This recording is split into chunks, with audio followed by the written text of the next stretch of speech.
can you first explain what is wastewater monitoring? Basically, how it works is that when we have wastewater that is coming into a treatment plant where it will be treated so it is clean water before it's discharged to the environment, we're able to take a sample of that raw sewage as it's entering the plant and test it for a lot of different infectious diseases that may be in our communities. That's because everybody has a toilet, a sink, a shower.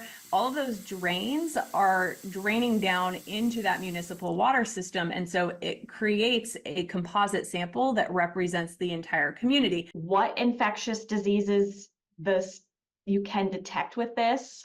So we're able to look at the SARS-CoV-2 virus that causes COVID, influenza, RSV, human metapneumovirus, and enterovirus D68 are a couple that maybe are less commonly heard of, but are really important viruses that we regularly have circulate. And so understanding when and where that's happening. A big part of our work has been looking at what else could we possibly monitor. And so we're looking at, viruses that are GI viruses that cause diarrhea and vomiting, outbreak viruses like Mpox, and we're continuing to push the envelope for what else can we test for and how can we make that data available so that it can be used by communities. Here in Eastern Iowa, the Coralville wastewater treatment facility participates in this program. So explain to me what it means for that participation from Coralville. So when utilities like Coralville participate in our program, what we do is we'll send them all of the materials that they need to take a sample. So that'll include the bottle that the sample goes in and all the shipping materials to send it back to our laboratory partners at Verily in California.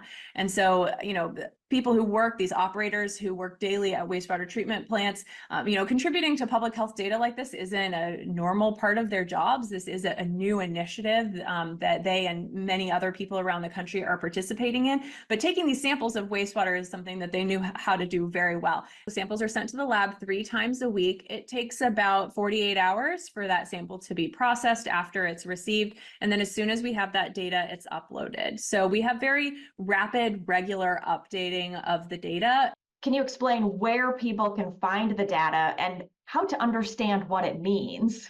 The website is data.wastewaterscan.org. That's where all of the data dashboard is. So you can go and you can view the most recent results. So we use a category system with low, medium, and high. And so based on what the level is that we're measuring in wastewater, and then also whether that's going up or down or staying the same in recent days, we assign that low, medium, and high category. If I have a small baby, I'm going to be looking at the RSV data when I'm thinking about where I'm going to take my baby, who I'm going to invite over, how I'm going to manage play dates for my older children, those sniffles that are going around school. So it's really important for individuals to have access to that information so that they can make the decisions that are specific to their situation and look out for the particular data that is going to be most important to them given their context. And we also just believe that it's good for everyone to have access to this information and be able to view it directly and work with local leaders to then make decisions at a community level that will help keep everybody safe. Dr. Marlene Wolf, the Program Director for Wastewater Scan, thank you so much for taking the time to speak with me. Thank you for having me.